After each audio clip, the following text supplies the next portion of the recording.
Hi guys, this is Dion here with Your Guitar Academy. So in this lesson, I wanted to talk to you about harmonizing your pentatonic scales in fourths. And we've got a cool exercise moving between shape 5 to 1 to the top part of shape 2 in fourths to get your ear around the sound.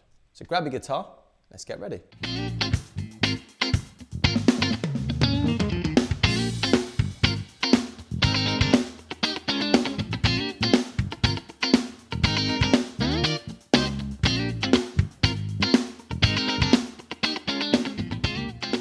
If you just joined us, please don't forget to head over to the website where you can get all of the additional course materials, including the handbook, any tabs, any backing tracks and chord diagrams as well. Also, please don't forget to like and subscribe and leave us a comment as well. It really helps us out to hear how you've been getting on with the courses, and any questions you have, we will definitely get back to you. 1, 2, 1, 2, 3, 4.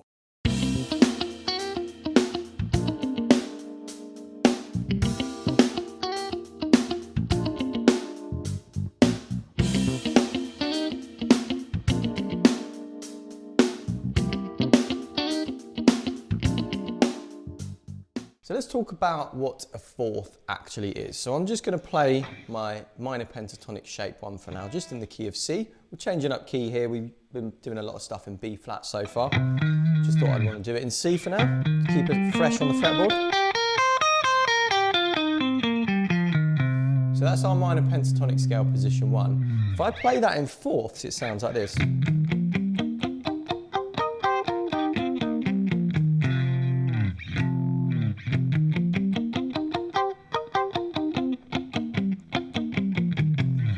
Yeah, it's a kind of a cool sound.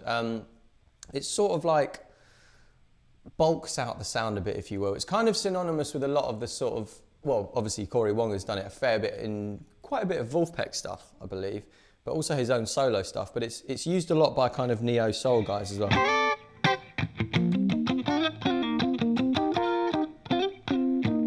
You know, it's got that nice kind of soulful sort of sound to it. So an interval of a fourth, if you're not familiar with what that is, in isolation, it sounds kind of like, the song that I use to identify that by ear is Happy Birthday. Sorry, not Happy Birthday, Here Comes the Bride. It's that jump there. It's kind of not as harmonically stable as a third. A third is kind of like we know exactly what's happening there. It sounds major or it sounds minor, whereas a fourth, much like a fifth, it's just kind of a harmonically ambiguous, but it bulks the sound out. That's kind of what I'm getting at here. It just makes it sound a bit bigger.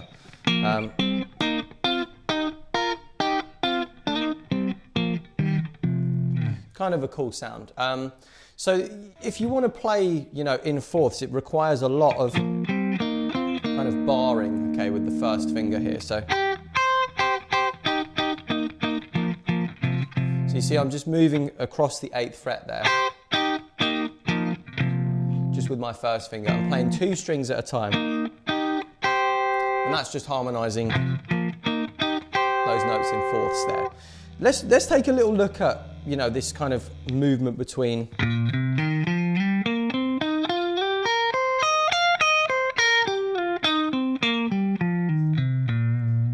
the pentatonic shape 5 to 1, the lower part of shape 5, through shape 1, and then the upper part of shape number 2. So that was just it on its own. So I'm starting on fret 6 of the E string, to 8, 6 to 8 on A, and I slide up to 10 with my third finger on the A string, 8 to 10 on D, 8 to 10 on G, slide up to 12 with my third finger, then 11, 13 on B, 11, 13 on E. So.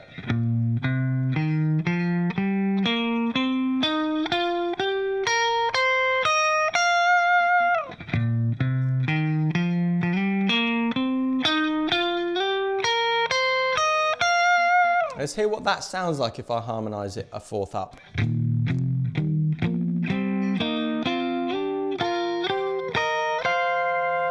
Kind of a nice sound.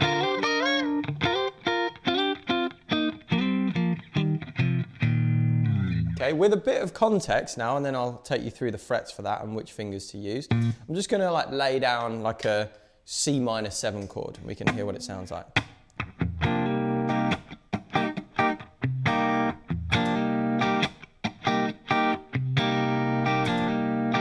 So again, without the fourth harmonization.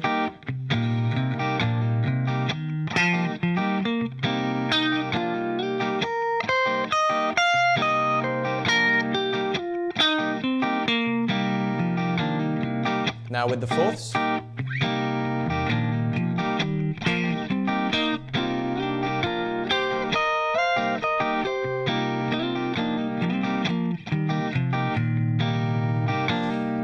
So yeah, as I say, it almost sometimes sounds kind of like two guitars playing at once, which is why I really, really like this sound. So in terms of the fingers that I'm using to play through this exercise, I'm starting with that bar, as I said, with the first finger on fret 6 of the E and A strings. And then I'm using my third and fourth fingers here on the fret 8 of the E and A strings. And then second finger, this interval is actually a third, okay? But because if we were to go, that's not within our pentatonic scale shape. Remember, our shape 5 is here, okay? So we've gone harmonizing there with a fourth, there with a fourth, but if we play that, it's not within the key. So we have to do a third in this instance. That's fret 6 on the A string, fret 5 on the D, that's with second and first, and then that's back to a fourth, 8th fret of A and D with the third and fourth fingers, so far. And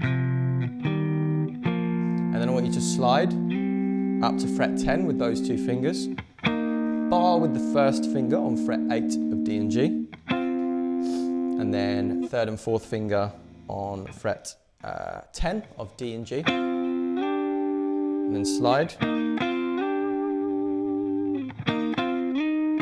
In fact, got that wrong there. Let's do that again. There we go. So we go back to another third, okay? That's fret 13 on D. So bear in mind the reason for that is because we're still sticking rigidly to our scale shape. So we're now currently in pentatonic scale shape 2. See, that note there is within the scale shape, not this one. Fret 12, okay? So if I was to go, that low note there is not within our scale shape. So 8, 10, and then I use my third and first fingers there on 13 and 12, and then first and second on 10 and 11, 12 and 13 to slide up there, and then first finger on 11 of E and B, and then third finger there on 13 of E and B. So let's just recap that again. So.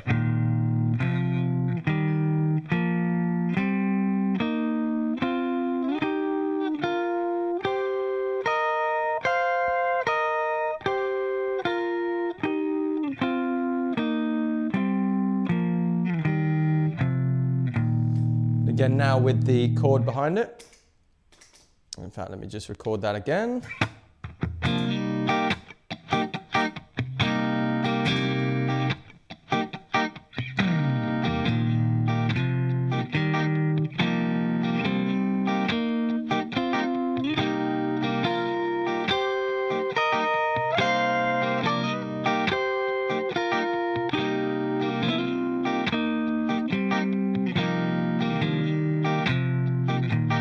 And then it's really fun to kind of experiment with this a little bit, you know.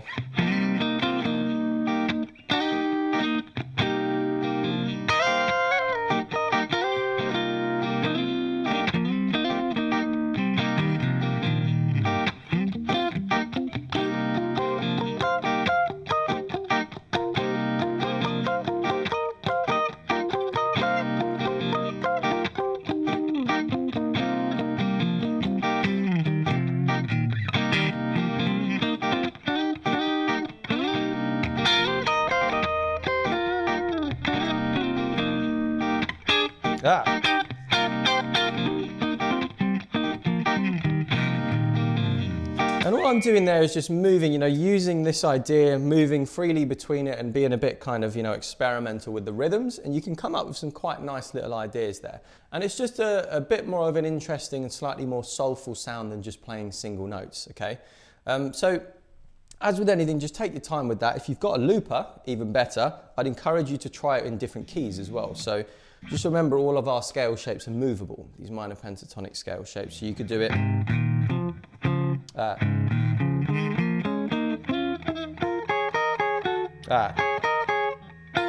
it is. B flat there, wherever you like really. It's just a case of getting this all over the neck.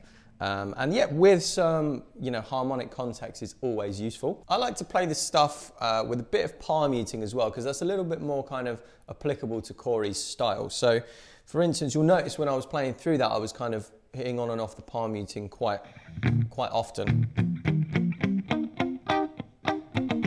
And I just think it sounds a bit more percussive that way. So remember, the name of the game with Cory's style is it's very percussive, and it's very kind of, as I say, almost like a supporting instrument to the drums and the rhythm section. And I just find when you hit some of them not palm muted as well, they can jump out quite nicely. So for instance,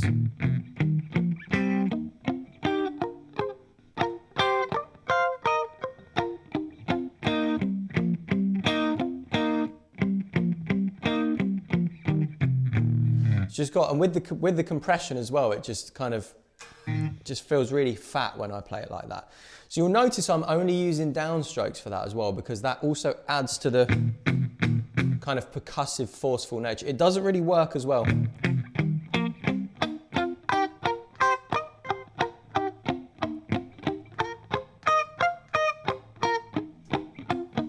Doesn't work as well, and it's not as consistent when you use upstrokes too. Okay, so I'd recommend just trying it nice and slow.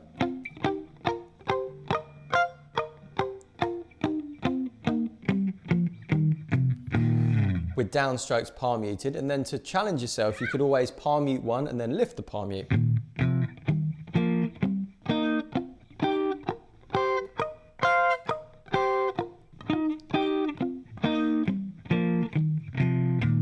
It's all about options, and having these dynamic options at our disposal can really make stuff super interesting. So, with a bit of context, again, thinking about, applying this palm muting, I'll lay down that C minor 7 chord again.